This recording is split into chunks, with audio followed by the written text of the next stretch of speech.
Hello students. Today I am going to teach you a photograph which has been composed by Shirley Tolson. Let us know about the poet and her age. Shirley Tolson belongs to the modern age in British poetry, the age of experimentation in form and technique. Her poetry is known for the brief witty touches and a unique combination of humor and pathos. She came under the influence of Celtic Christianity during the period she was working on her books dealing with the folklore of Britain and Ireland.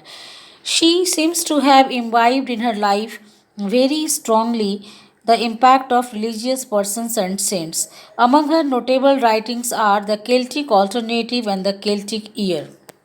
Let us know about the poem.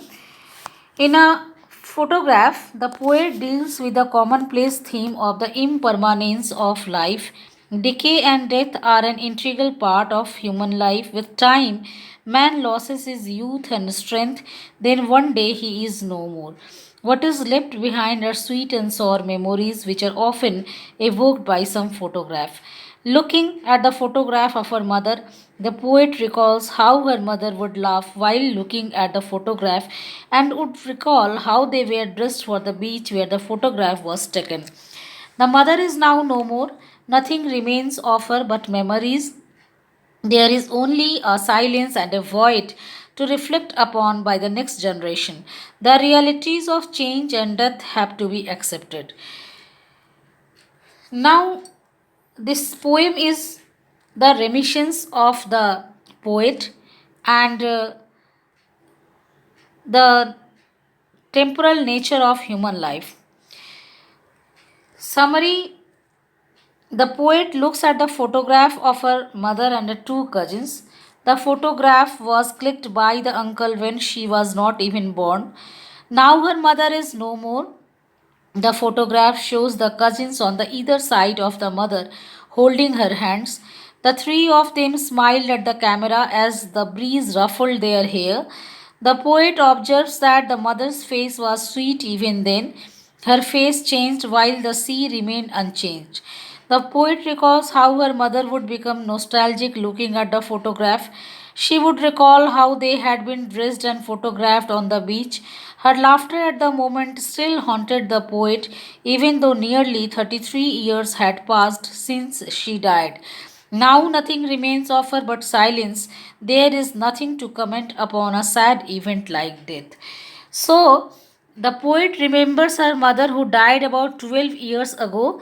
There is a photograph taken when her mother had gone for a sea holiday with her cousins and uncle. Looking at the photograph, she experiences the irreparable loss of her mother.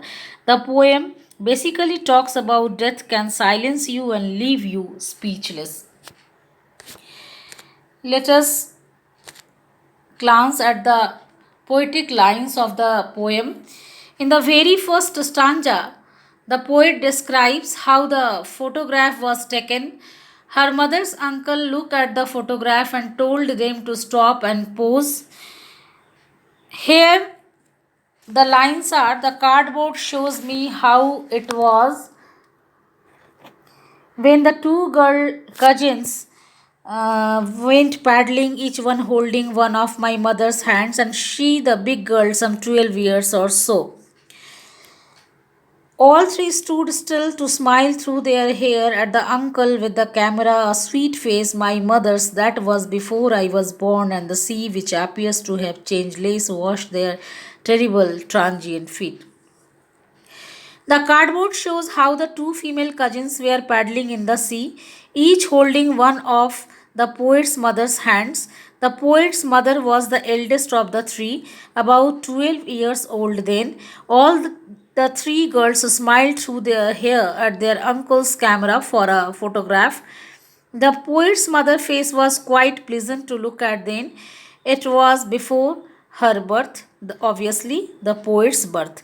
The sea seems to have changed little since that time, washed off their footprints, terribly transient, suggestive of transience of human life, momentary life of human beings. Some 20, 30 years later, she would laugh at the snapshot. See Betty and Dolly, she would say, and look how they dressed us for the beach. The sea holiday was her past, mine is the laughter, both wry with the labored ease of loss. Here, the poet is describing that after about 20 or 30 years, mother would laugh at the photograph and pointing to her cousins Betty and Dolly would say that they were beautifully dressed when they were sent to the beach. The sea holiday was mother's past. Her laughter is now the past for me. Both the moments are now permanently etched on the poet's mind with a feeling of eternal loss, the irreparable loss. Now she has been dead nearly as many years as that girl lived, and at the end of this circumstance, there is nothing to say. Its silence silences. Now the mother is long dead, and there is nothing much to be said about the sad event. The silence seems to silence all thoughts. Here are the some important lines which are to be discussed again. Explain the cardboard shows me how it was. Here, the very first line, the cardboard, refers to the photograph of the poet's mother, who is no more. When the poet looks at it, her mind is filled with past memories. And the sea,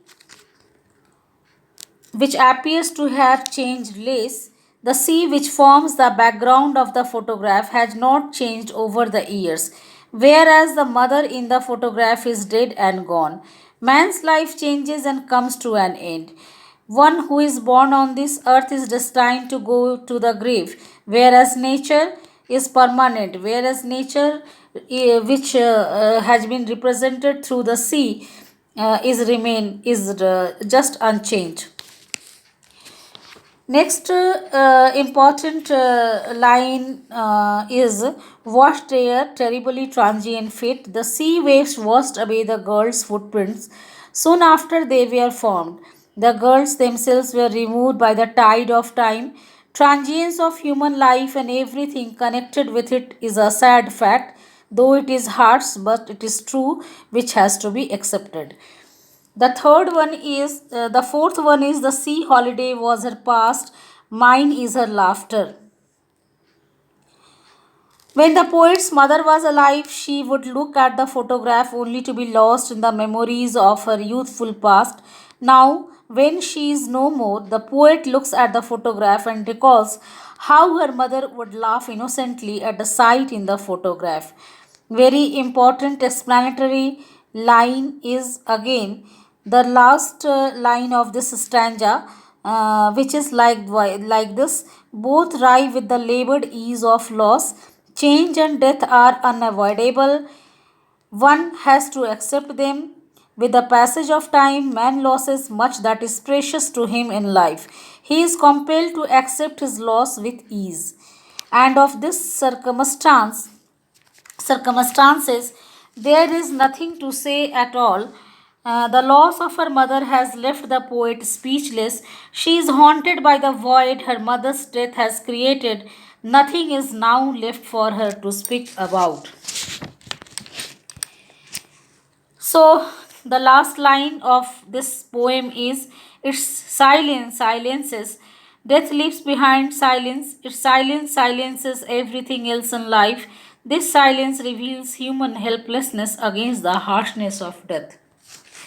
So, here are some important literary devices which have been used by the poet very nicely.